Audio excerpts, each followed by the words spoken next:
The following message has been transmitted at the request of the Dimsdale Police Department. At 6 a.m. Eastern Standard Time, a unknown individual described as a white male has blue eyes and brown hair. He was last seen wearing a red purple hat and shirt, blue jeans, and black and white shoes. He also has fairies named Cosmo and Wanda, so he's named Timmy Turner Error. He is also part of the Errors now. The main members are Mickey Error and Minnie Error.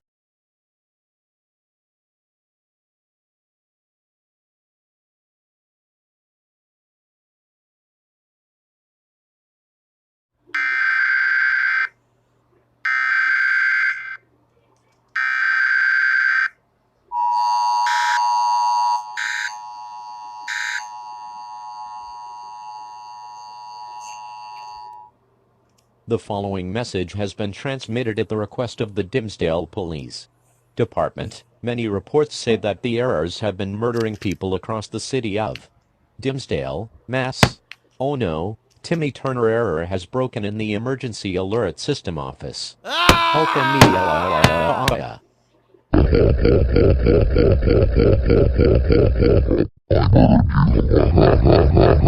me.